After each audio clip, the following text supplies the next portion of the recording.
قال الله تبارك وتعالى في كلامه المجيد والفرقان الحميد. أعوذ بالله من الشيطان الرجيم. بسم الله الرحمن الرحيم. كل نفس ذائقة الموت وإنما توفون أجوركم يوم القيامة فمن زحزح عن النار وأدخل الجنة فقد فاز وما الحياة الدنيا إلا متاع الغرور. صدق الله العلي العظيم. عن ابن عمر رضي الله تعالى عنه قال أتيت النبي صلى الله عليه وآله وسلم عاشر عشرة فقام رجل من الأنصار فقال يا نبي الله من أكيس الناس وأحزم الناس؟ قال أكثرهم ذكرا للموت وأكثرهم استعدادا للموت. أولئك الأكياس ذهبوا بشرف الدنيا وكرامة الآخرة أو كما قال رسول الله صلى الله عليه وآله وسلم. قال الله تبارك وتعالى في شأن حبيبه إن الله وملائكته يصلون على النبي يا أيها الذين آمنوا صلوا عليه وسلموا تسليما. اللهم صل على محمد كما تحب وترضى له. رب اشرح لي صدري ويسر لي أمري واحلل عقدة من لساني يفقهوا قولي. سامعین محترم، ہم مومن مسلمانوں کو ہر لحظہ اور ہر گھڑی ہر ساعت میں اپنی موت اور اپنی قبر اور آخرت کو یاد رکھنا چاہیے، اس لیے کہ مومن مسلمان کا طریقہ اور وتیرہ یہ ہے، اور مومن مسلمان کی اعلیٰ شان یہ ہے کہ وہ ہر وقت اپنی موت کو یاد رکھتا ہے کہ مجھے موت بھی آنی ہے. کل نفس ذائقۃ الموت، ہر ذی روح کو موت کا مزہ چکھنا ہے. موت کی کیفیت میری کیسے ہوگی، اور اس کے ساتھ ساتھ اپنی قبر کو یاد رکھنا ہے، عالم برزخ کو یاد رکھنا ہے کہ عالم دنیا سے مومن مسلمان کو منتقل ہونا ہے، انتقال کر جانا ہے عالم برزخ کی طرف.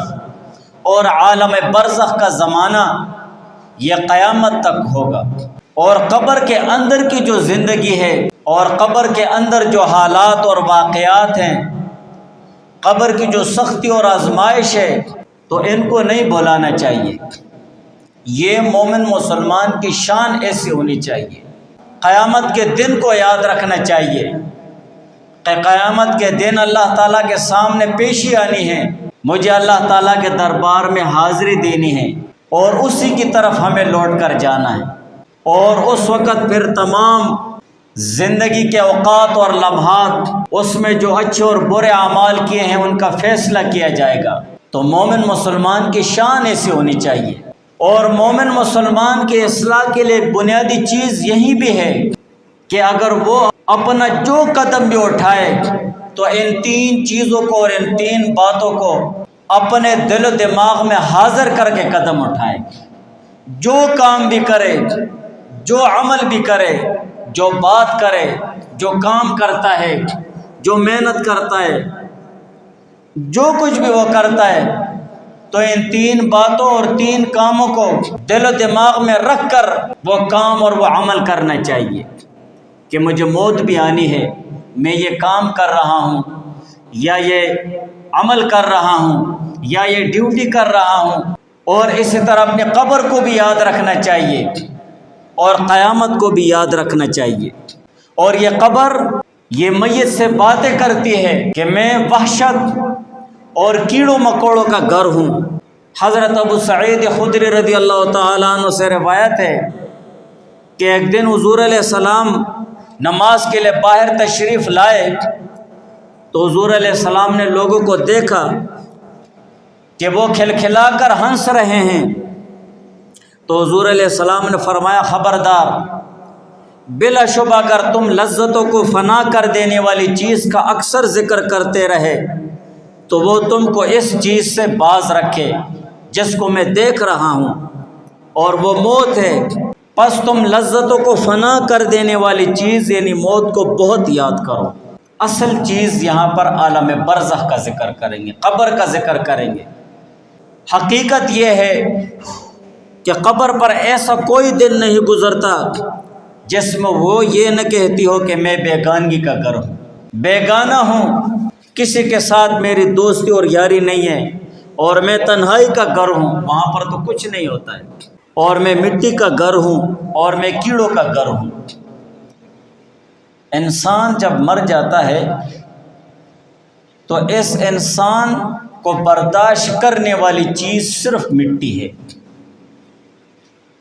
اس کے بدن کی جو سڑاہٹ ہوتی ہے اور جو بدبو ہوتی ہے تو بہت انتہائی بدبو ہوتی ہے۔ خدا نخواستہ اگر انسان کی بدبو اگر باہر پھیلنے لگ جائے تو زندہ لوگوں کا جینا مشکل ہو جائے گا، اتنی بدبو ہوتی ہے اس کی۔ 3 دن کے اندر اندر یہ خراب ہو جاتا ہے، پھٹ جاتا ہے، کیڑے لگ جاتے ہیں بدن میں، کیڑے اس کو کھاتے ہیں، اور ہر انسان اور ہر مومن مسلمان کے ساتھ اس کے اعمال کے مطابق معاملہ کیا جاتا ہے۔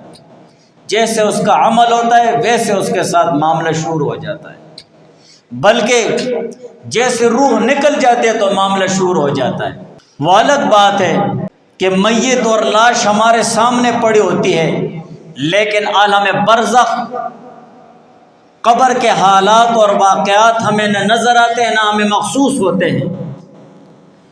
فقہاء اور محدثین فرماتے ہیں کہ دنیا میں انسان کے بدن اور روح کا تعلق ایسا ہے کہ اگر انسان کو کوئی چیز پہنچتی ہے، خوشی یا غمی یا تکلیف، تو براہ راست پہلا تعلق بدن سے ہوتا ہے، دوسرا تعلق روح سے ہوتا ہے۔ یوں کیا، میرے ہاتھ کو اگر درد ہوا ہے تو پہلا درد ہاتھ کو ہوتا ہے، دوسرے نمبر پر دوسرے درجے میں روح کو ہوتا ہے،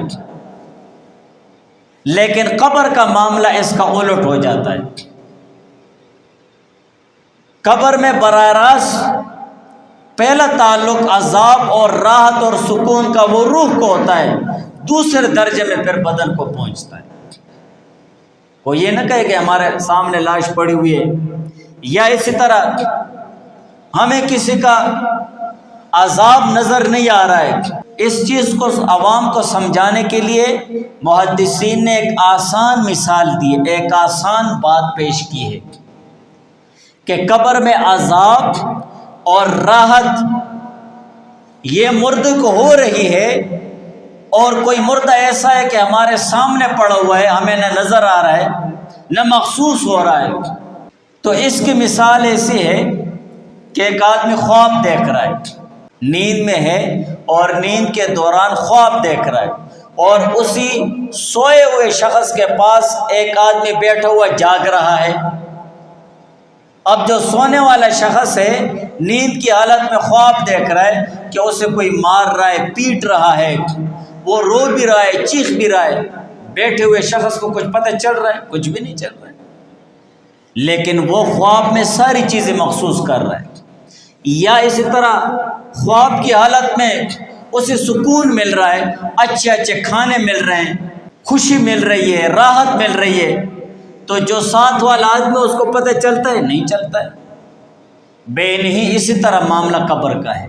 جو زندہ لوگ ہیں، دوسرے حدیث میں ہے کہ حضور علیہ السلام کا ارشاد مبارک کا مفہوم ہے کہ اگر تم لوگ اپنے مردوں کی فکر کرنا چھوڑ نہ دیتے تو میں تمہیں عذاب قبر سنا دیتا، اور انسانوں اور جناتوں کے علاوہ ساری چیزیں مردے کی چیخوں کو سنتی ہیں۔ ساری چیزیں، جتنی بھی چیزیں ہیں وہ مردوں کی چیخ و پکار کو سنتی ہیں، لیکن انسان اور جنات وہ نہیں سنتے۔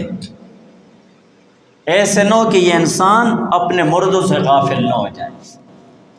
تو قبر یہ آواز کرتی ہے کہ میں کیڑوں کا گھر ہوں، کیڑے انسان کو کھانے لگ جاتے ہیں، تو اس انسان کو صرف زمین ہی برداشت کرتی ہے۔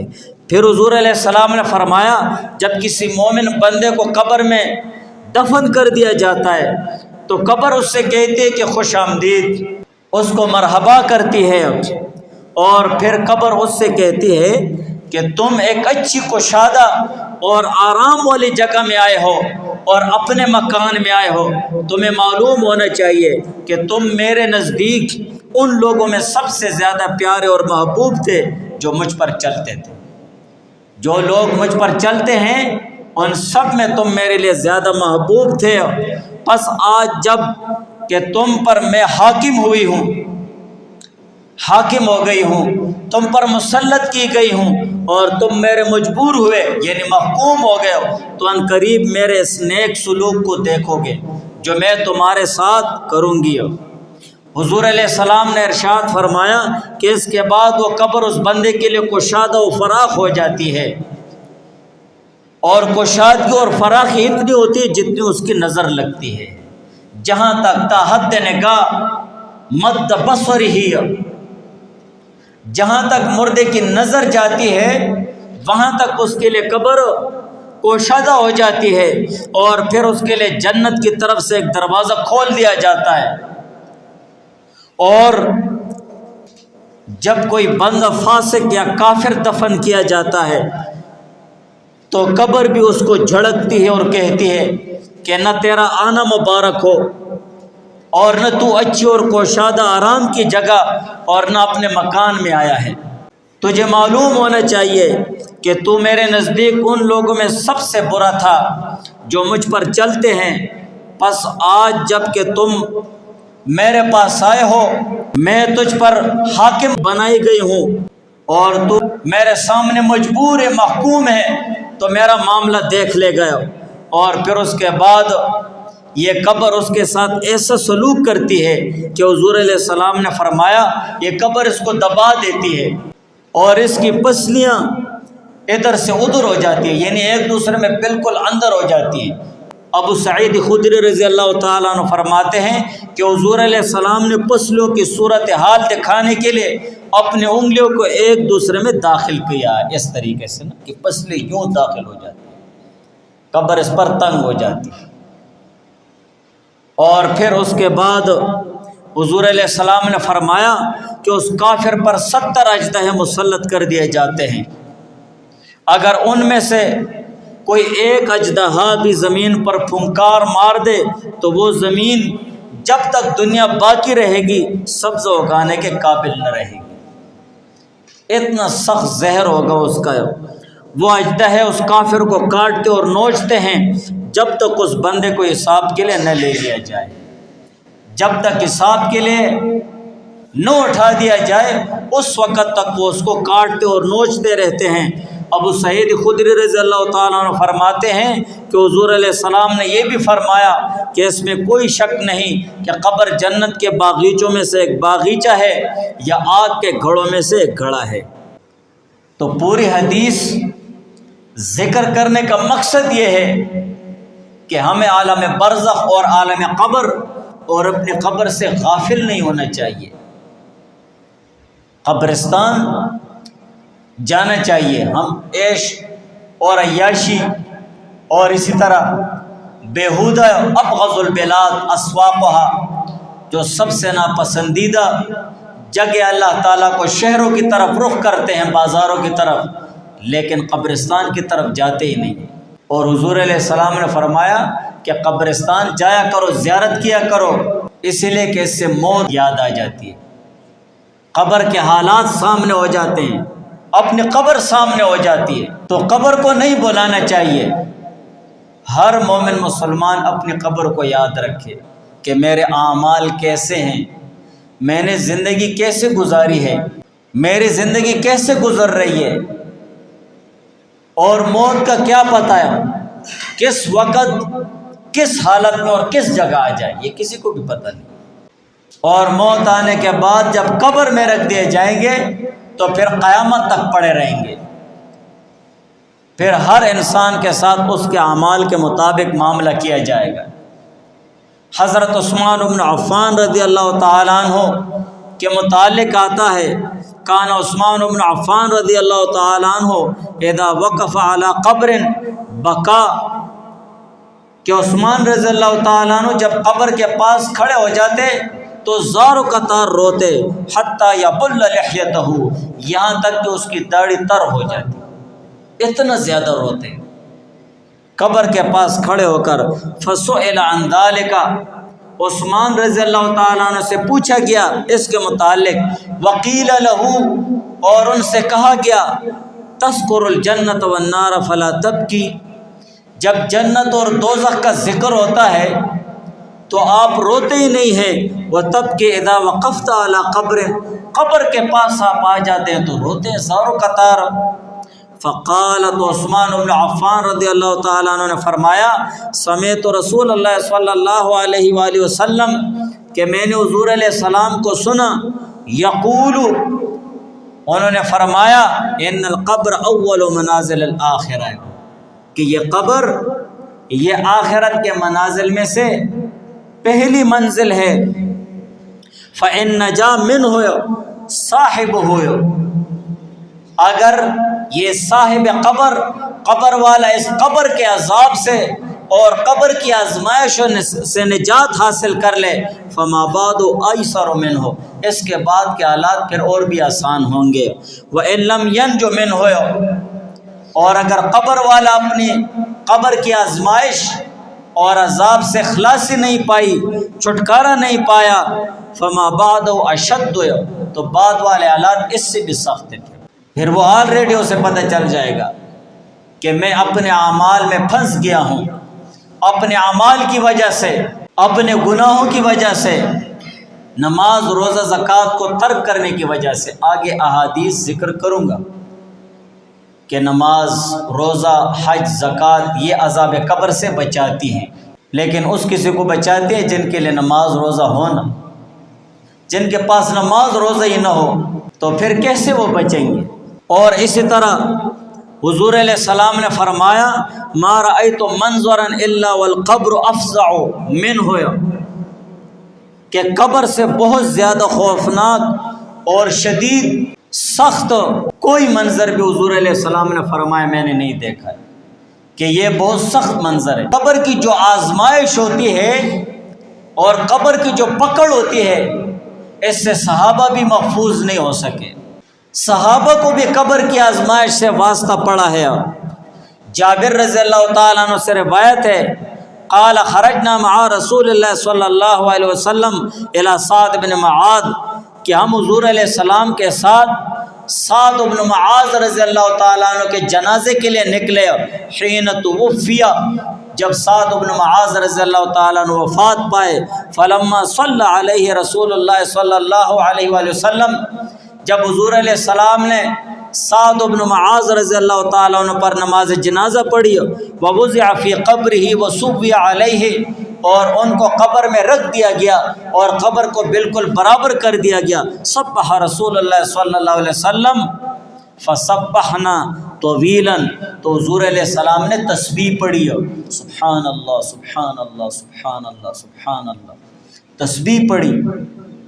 صحابہ نے عرض کیا، فسبحنا طویلا، جابر رضی اللہ تعالیٰ عنہ نے فرمایا ہم نے بھی پھر تسبیح پڑھی، لیکن یہ تسبیح جو حضور علیہ السلام پڑھتے رہے بہت دیر پڑھی۔ ثم کبر فکبرنا، پھر حضور علیہ السلام نے اللہ اکبر کا ذکر کیا اور صحابہ نے بھی اللہ اکبر کا ذکر کیا۔ فقیل یا رسول اللہ لما سبحت ثم کبرت، حضور علیہ السلام سے پوچھا گیا یا رسول اللہ آپ نے تسبیح اور تکبیر سبحان اللہ اللہ اکبر کیوں پڑھی؟ تو حضور علیہ السلام نے فرمایا لقد تضایق علی هذا العبد الصالح قبرہ، کہ اس نیک بندے پر اس کی قبر تنگ ہو گئی تھی، حتی فرجہ اللہ عنہ، یہاں تک کہ اللہ تعالیٰ نے اس کی قبر کو کوشادہ کر دیا۔ سعد بن معاذ رضی اللہ تعالیٰ عنہ، اور ان کے بارے میں آتا ہے کہ سعد بن معاذ رضی اللہ تعالیٰ عنہ انصاری صحابی، غزوہ بدر میں شرکت کرنے والے صحابی، اور اسی طرح دوسری حدیث میں کہ حضور علیہ السلام نے ان کے بارے میں فرمایا کہ 70,000 فرشتوں نے ان کے جنازے میں شرکت فرمائی اور آسمان کے دروازے ان کے لیے کھول دیے گئے۔ ان سب فضیلتوں کے باوجود اس کو قبر کی تنگی سے واسطہ پڑا، اگرچہ بعد میں ہٹا دی گئی۔ حضور علیہ السلام کے ذکر مبارک سے بعد میں وہ تنگی ہٹا دی گئی فوراً۔ اس حدیث میں ہمارے لیے کتنی بہت بڑی تنبیہ ہے۔ جب بدری صحابی ہے، 70,000 فرشتے اس کے جنازے میں شرکت فرماتے ہیں، آسمان کے دروازے اس کے لیے کھل جاتے ہیں، اللہ تعالیٰ کا عرش اس کے لیے ہلتا ہے خوشی کی وجہ سے کہ سعد بن معاذ رضی اللہ تعالیٰ عنہ آ رہے ہیں۔ ان کو بھی قبر کی تنگی اور قبر کی آزمائش کے ساتھ واسطہ پڑا ہے، اگر کہ پھر وہ آزمائش فوراً ہٹا دی گئی۔ اس حدیث میں کتنی بہت بڑی تنبیہ ہے، اور سبحان اللہ اور اللہ اکبر کی کتنی بہت بڑی فضیلت ہے، اور پھر نیک لوگوں کی کتنی بڑی فضیلت ہے کہ نیک لوگوں کی دعاؤں اور نیک لوگوں کے وظائف کی برکت سے اللہ تعالیٰ معاف بھی فرما دیتے ہیں۔ اس حدیث سے بہت ساری چیزیں ثابت ہوتی ہیں۔ تو کہنے کا مقصد یہ ہے کہ ہمیں اپنی قبر سے غافل نہیں ہونا چاہیے۔ قبر کی زندگی ہے ہمارے سامنے، ہم اپنی چلتی پھرتی زندگی کو فضول ضائع نہیں کرنا چاہیے۔ یہ زندگی ہے اس لیے کہ ہم اپنی قبر کی زندگی کو بنائیں۔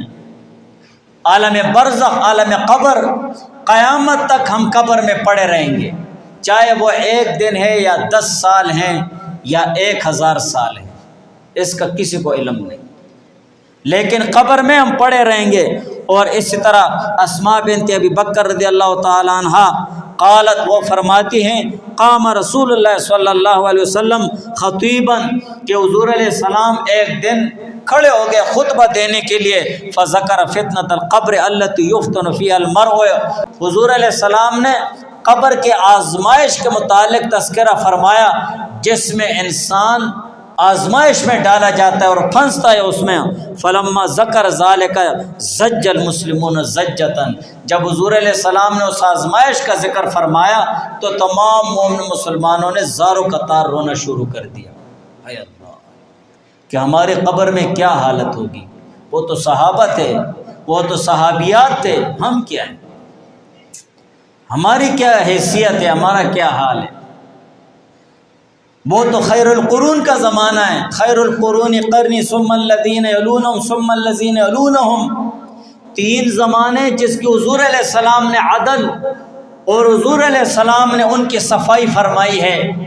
ایک زمانہ حضور علیہ السلام کا ہے، پھر اس کے قریب کا زمانہ تابعین کا، پھر تبع تابعین کا ہے۔